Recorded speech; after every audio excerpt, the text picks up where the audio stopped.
Saudara, akibat banyaknya titik longsor membuat warga desa Buntu Sarek, Kecamatan Latimojong, Luwu, Sulawesi Selatan meminta segera dievakuasi.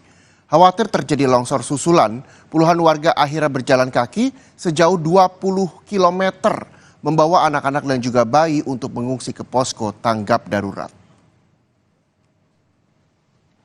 Longsor mengisolasi desa Buntu Sarek, Kecamatan Latimojong, Luwu, Sulawesi Selatan. Warga khawatir akan terjadi longsor susulan karena hujan deras masih terus turun dan terjadi tanah bergerak. Warga meminta untuk dievakuasi. Sebagian warga menuju Desa Panjang, lokasi pendaratan helikopter, untuk dievakuasi ke posko utama pengungsi di kota Belopa. Sebagian lagi memilih berjalan kaki sejauh 20 km menuju posko tanggap darurat di Desa Kadundung. Para pengungsi ini terdiri dari lansia dan sejumlah ibu yang membawa anak-anak dan bayi. Mereka mengungsi karena desa sudah terisolasi dan ancaman longsor susulan masih menghantui. Warga hanya membawa makanan dan minuman seadanya. Tim sukarelawan menemukan rombongan ini dalam kondisi dehidrasi dan lapar. Warga kemudian dievakuasi ke posko induk untuk menjalani perawatan medis. Jadi anaknya bagaimana?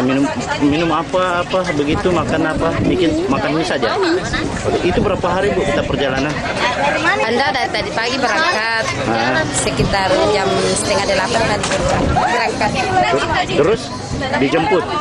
Di Salumbu baru di Kadundung. Di Kadundung. Baru ada mobil.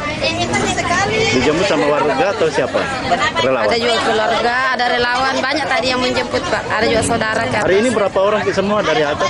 Banyak sekali dari Cukup, Tobi, dari berapa anaknya kita bawa? Berapa anak? Dua. Dengan bapak juga? Ada juga. Longsor mengisolasi warga desa Buntu Sarek, Kecamatan Latimojong, Luwu sejak Jumat pekan lalu. Longsor membuat wilayah Kecamatan Latimojong yang berada di pegunungan lumpuh dan terisolasi. Amran Amir, Kompas TV, Luwu, Sulawesi Selatan.